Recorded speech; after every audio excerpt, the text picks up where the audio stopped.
Hola, soy Eduardo Pérez, pediatra del Hospital de Puerto Montt. Voy a exponer sobre síndrome diarreico agudo en el niño o gastroenteritis aguda en el niño para términos prácticos de esta presentación. Vamos a definir diarrea como el aumento en el número de deposiciones y o disminución en la consistencia de estas deposiciones de rápida instalación que puede ir acompañada con vómitos, fiebre o dolor abdominal. Son tres o más deposiciones blandas o acuosas en 24 horas. Lo más importante es considerar acá es el cambio de consistencia porque en el lactante se pueden tener más de tres deposiciones al día. La causa más frecuente es la infecciosa, generalmente no dura más de 7 días, pero por definición en menos de 2 semanas. También está la diarrea prolongada, que es entre 2 a 4 semanas, y la diarrea crónica mayor a 4 semanas, que no son objetivo de esta presentación. Habitualmente son cuadros leves y la mortalidad es rara, sin embargo se asocia a un importante número de hospitalizaciones y alto costo, constituyendo la segunda causa de morbilidad infantil después de las infecciones respiratorias. Es una de las principales causas de infecciones intrahospitalarias, alargando las hospitalizaciones, y es más frecuente en los lactantes entre 6 y 24 meses. El rotavirus como principal agente etiológico de la gastroenteritis puede generar hasta 5 casos por cada 100 personas al año de cuadros gastrointestinales, con una hospitalización que va a variar según el país. Como ya había dicho, es una de las principales causas de infecciones intrahospitalarias. Últimamente, la vacunación ha aumentado la frecuencia de norovirus en países con cobertura para el rotavirus. Ha logrado también disminuir las hospitalizaciones por gastroenteritis. También se ha visto un cambio en el patrón epidemiológico con disminución del porcentaje de gastroenteritis por salmonella, en, aumentando las causas virales. Ha habido un aumento también por casos por Clostridium difficile. Y en relación a la Giardia y el Cryptosporidium, eh, son casos raros, son en niños sanos, generalmente pasan asintomáticos, considerando que estos microorganismos pueden estar hasta en el 3% de las deposiciones en niños que estaban en los jardines infantiles. Como ya había hecho referencia, en la etiología la mayoría de las veces son infecciosas y dentro de las causas infecciosas la mayoría son virales, seguidas por bacterias, parásitos y en forma más rara hongos. En un porcentaje menor tenemos las causas no infecciosas como pueden ser las alérgicas como alergia a la proteína de la leche de vaca, alergia a la soya, transgresiones alimentarias, enfermedades sistémicas que pueden ser graves o secundarias a otras enfermedades como infecciones urinarias, el uso antibiótico o enfermedades quirúrgicas como puede ser la apendicitis. Existe una diversidad de bacterias, virus y parásitos que pueden causar la gastroenteritis aguda. Los agentes que encontramos más frecuentes involucrados aquí varían de acuerdo a las condiciones socioeconómicas y sanitarias de la región y con la edad del paciente. En los países con mejores condiciones sanitarias, como sería el caso de Chile, tienden a predominar la etiología viral, como es el rotavirus y el norovirus, mientras que las bacterias y parásitos son más frecuentes en zonas menos desarrolladas. Las variaciones por edad se explican por los cambios en los hábitos alimentarios y conductas, adquisición de respuesta inmune y presencia de comorbilidades. Hay un porcentaje no menor, que puede ser hasta el 60%, en que no es posible identificar el agente infeccioso responsable.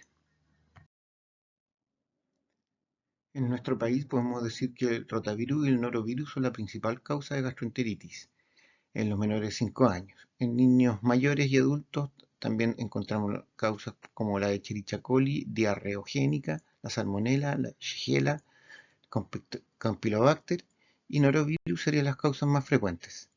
En adultos mayores se agrega a estas causas el Clostridium difficile.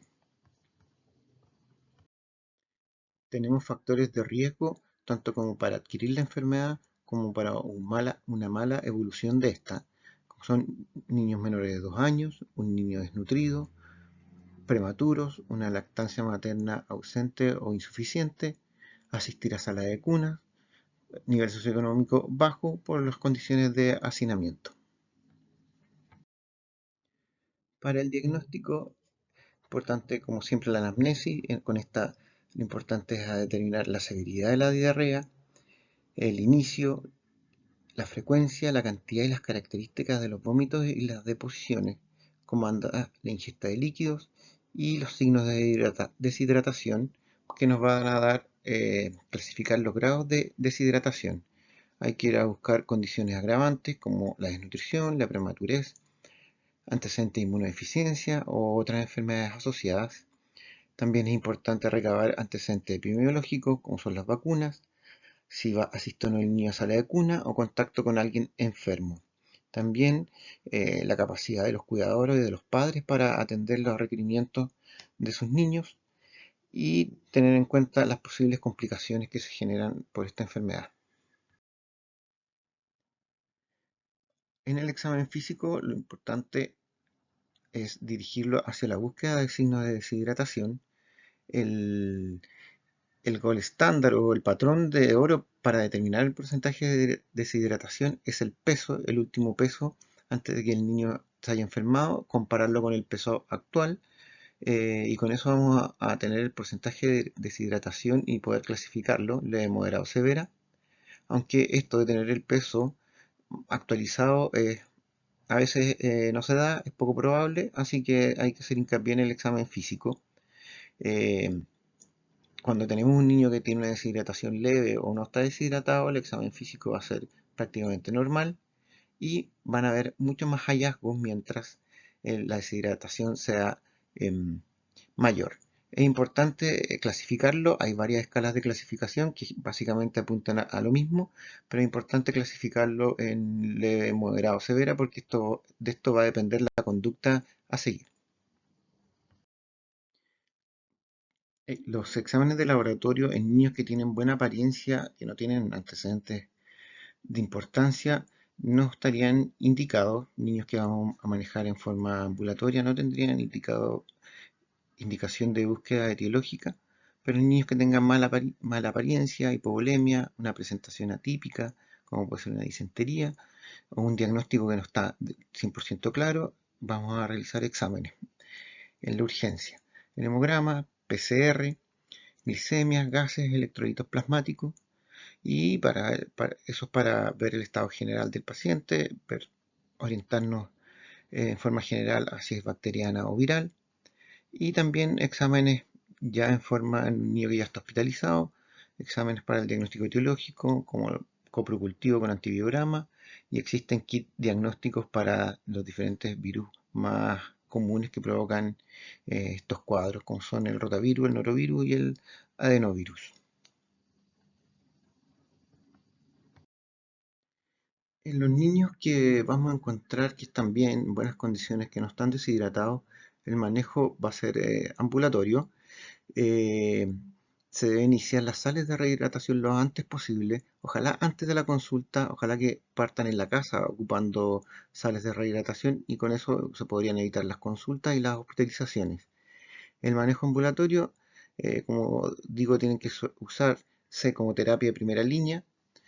eh, Se calculan 10 ml por kilo por cada deposición, además de líquidos extras a libre demanda. Si existen vómitos, administrar, perdón, de a poquito sales de rehidratación cada 2 a 3 minutos, e ir aumentando gradualmente las cantidades según vayan cediendo los vómitos y la tolerancia del niño. Como decía, la administración temprana de las sales reduce las complicaciones, consultas y hospitalizaciones.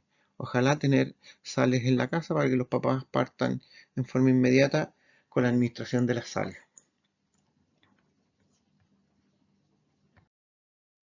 Cuando nos enfrentamos a un niño que ya está con una deshidratación ya leve o moderada, tenemos que partir ahí en el servicio de urgencia o en el SAPU con las fases de rehidratación inicial, que eso va a demorar unas 3-4 horas. en donde vamos a calcular la administración de sales. Si es una deshidratación leve, 50 ml por kilogramo, que es más o menos la pérdida de peso que estamos calculando. La deshidratación moderada, 100 ml por kilogramo, en tomas pequeñas y frecuentes, como dije, en 3-4 horas. Y si está con muchos vómitos, intentar instalar una sonda nasogástrica o aportar líquidos a través de la vía endovenosa. Recuperada, pasado esta fase de rehidratación, tenemos que entrar a la fase de mantenimiento, que es bastante similar al manejo ambulatorio de un niño que no está deshidratado, que es importante, que tiene que ser coincidente con la realimentación, que ya está descrito que eh, un inicio temprano de la realimentación mejora el pronóstico de la diarrea, disminuyendo los días de diarrea y disminuyendo las complicaciones como puede ser una desnutrición.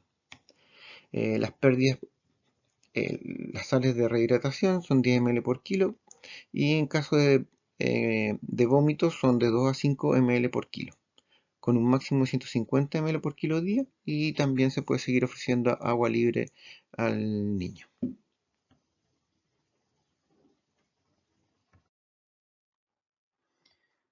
La realimentación precoz mejora la diarrea y evita la desnutrición. Distintos estudios han demostrado ya hace algún tiempo la inutilidad del ayuno y el uso de dietas restrictivas e hipocalóricas durante el episodio de diarrea aguda. Hay que iniciar la realimentación tan pronto se logre la hidratación del niño.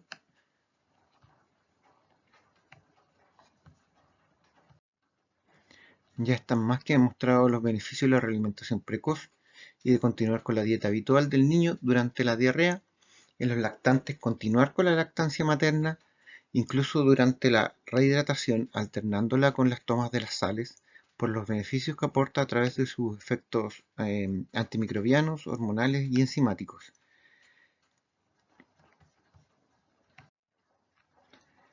Las fórmulas sin lactosa se podrían considerar caso a caso, pero lo importante aquí es que cuando tengamos un niño sin deshidratación o que ya la hayamos recuperado, continuar con una dieta habitual lo antes posible, y cuando tengamos un niño deshidratado, rehidratar, luego reiniciar la alimentación normal. Hay ocasiones en que las sales de rehidratación oral están contraindicadas, como un paciente que esté con una deshidratación grave o choqueado, con un nivel de conciencia disminuido que va a imposibilitar la toma de las sales, un hilio paralítico o un diagnóstico que no lo tengamos tan claro, que en una de esas puede ser algo quirúrgico y va a tener que ir a pabellón. Cuando nos enfrentamos a algunos de estos niños estando en atención primaria, en el SAPU o en servicio de urgencia en un hospital periférico, es importante tener claro que las condiciones en las cuales eh, vamos a tener que derivar a nuestros niños, por ejemplo, cuando tenemos una deshidratación moderada grave o esté choqueado, una diarrea inflamatoria grave, una disentería, que podría estar indicando en un cuadro séptico, o un niño con síntomas neurológicos, incapacidad de rehidratación oral, intolerancia a las sales, vómitos intensos o biliosos, y sospecha que sea una patología quirúrgica, pacientes especiales de alto riesgo como son los inmunodeprimidos, que tengan una enfermedad grave de base, y los menores de 3 meses.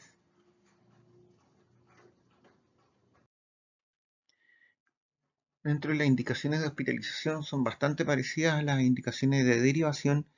Es cuando están en shock, deshidratación severa, complicaciones neurológicas, vómitos biliosos intratables, fallas en la etapa de rehidratación oral, sin mejora o que estas empeoren, eh, sospecha de quizá un cuadro quirúrgico o problemas sociales los padres no nos den la confianza como que para que el niño vaya a seguir el tratamiento indicado en forma ambulatoria.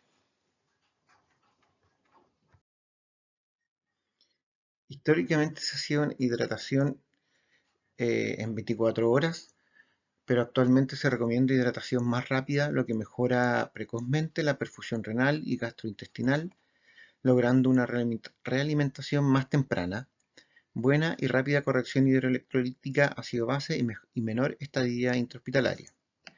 La recomendación es rehidratar en 2 a 4 horas con solución con suero fisiológico, luego de mantención con un suero glucosado con un sodio 77. El suero glucosado ayuda a mejorar el metabolismo glucosa cerebral, evita el catabolismo proteico corporal y reduce pérdidas de sodio. O, si las condiciones lo permiten, eh, una vez que ya esté rehidratado el niño, empezar con sales de rehidratación oral. El cálculo posterior a las 2-4 horas se hace por, las, por Holiday, cálculo de Holiday, más las pérdidas que van apareciendo. El objetivo de la rehidratación endovenosa es reemplazar las pérdidas de los fluidos debido a la gastroenteritis y pérdidas continuas de los fluidos fisiológicos. La OMS recomienda la rehidratación endovenosa, para ello se completa entre 3 a 6 horas, dependiendo de la edad del paciente. Un niño que está en shock se le debe administrar rápidamente solución fisiológica o ringer lactato, 20 ml por kilo, lo más rápido que se pueda, las veces que sea necesario según la respuesta. Como alternativas farmacológicas tenemos algunas con mayor evidencia que otras. Tenemos los antieméticos, como el ondansetron, que es uno de los más conocidos, que puede ser eficaz en niños que están con vómitos abundantes. Entonces, al controlar los vómitos, mejora la tolerancia a las sales de rehidratación oral. Están los inhibidores de la motilidad, como la loperamida, que retrasa el tránsito intestinal, generando un aumento de la consistencia de la AS, pero el uso de la loperamida está desaconsejado, ya que se demostró que estos fármacos podrían tener efectos adversos graves, como el hilio, letargo y muerte. Tenemos fármacos absorbentes de acción intraluminal, dentro de los cuales está la diosmectita, pero este fármaco no está disponible en nuestro país. Tenemos igual los antisecretores, más conocido acá es el racecadotrilo, donde se puede considerar su uso. Este es un inhibidor de las encefalinasas intestinales, que disminuye la producción de AMP cíclico, a través de lo cual se controlaría el componente secretor de la diarrea. Está demostrado que esto disminuye la cantidad de diarrea y los días de diarrea y de hospitalización. El zinc se puede considerar en zonas de riesgo de deficiencia, en general en países o lugares donde la desnutrición sea importante. Los antiespasmódicos están contraindicados en los niños, inhiben el movimiento intestinal, pero se mantiene la pérdida de fluidos. Están contraindicados porque se ha asociado a hilio paralítico, favoreciendo la translocación bacteriana, riesgo de sepsis, y también se ha asociado a riesgo de síndrome hemolítico urémico. En relación al uso de los conocidos ya probióticos, se ha demostrado que son efectivos en la reducción de la duración de los síntomas con niños con diarrea. Se debe considerar el uso de Lactobacillus rhamnosus y el Saccharomyces boulardii, que son los dos que han demostrado ser efectivos en la disminución de la diarrea en aproximadamente un día. El uso de antibióticos en general no está indicado su uso, ni siquiera frente a la sospecha de que la gastroenteritis sea de origen bacteriano, porque generalmente son todas virales y autolimitadas en niños previamente sanos. La elección del agente microbiano, si se va a ocupar, va a depender de la prevalencia local. En los niños con diarrea acuosa, la terapia con antibióticos no es recomendada, a menos que el paciente haya viajado recientemente al extranjero, el caso hay que analizarlo cuidadosamente. En caso de disentería o diarrea acuosa severa, con con una etiología bacteriana o parasitaria documentada. Estaría indicado el antimicrobiano, idealmente ajustado a un antibiograma. Y hay que tener en consideración que infecciones como por ejemplo con Escherichia coli enterohemorrágica, el uso de antibióticos aumenta el riesgo de síndrome hemolítico urémico. Aquí tenemos una tabla que nos va a ayudar para el uso de antibióticos cuando se tienen que usar para los diferentes patógenos, primera y segunda línea, pero estos serían de uso ya interhospitalario, que no es el caso para esta presentación. Un cuadro gastrointestinal de una diarrea se nos puede complicar con una deshidratación, hipovolemia, con una intolerancia a los carbohidratos, lo cual puede provocar una prolongación de la diarrea, desnutrición, especialmente a los niños que están en la normalidad, pero cercano a la curva al límite bajo, diarrea prolongada, sobreinfección bacteriana, acidosis metabólica y alteraciones hidroelectrolíticas. Para tener claro, dentro de los pilares fundamentales del manejo de un niño con una gastroenteritis aguda, corregir la deshidratación estimada con sales de rehidratación oral en 3-4 horas, una rehidratación rápida, el uso de soluciones hipoosmolares, continuar la lactancia materna cuando se pueda, una realimentación precoz lo antes posible, eh, para prevenir la deshidratación posterior. Cuando ya estamos en una fase de mantención, eh, reponer las pérdidas con sales de rehidratación oral, 10 ml por kilo por cada deposición que tenga, 5 ml por kilo por cada episodio de vómitos, y que en general mayores medicaciones no son eh, necesarias o justificadas, excepto algunos casos puntuales como se hizo referencia a un par de diapositivas atrás.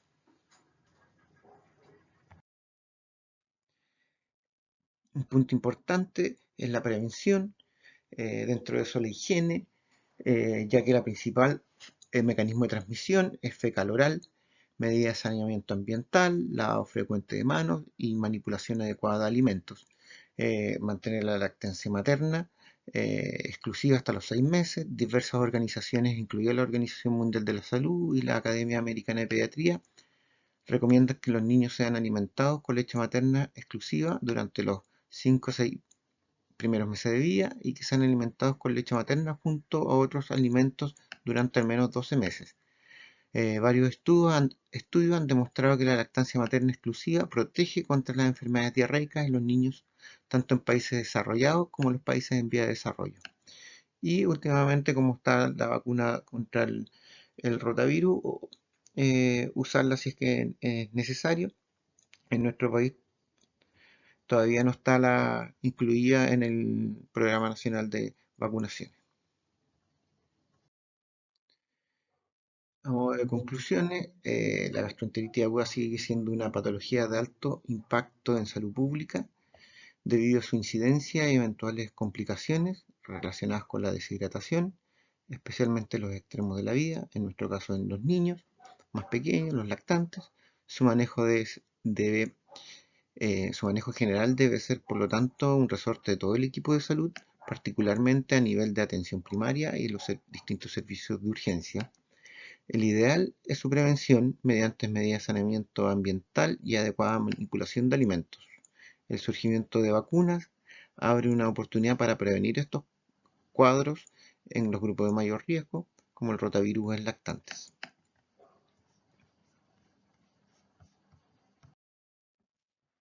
Muchas gracias por su atención. Espero que esta presentación les sea útil.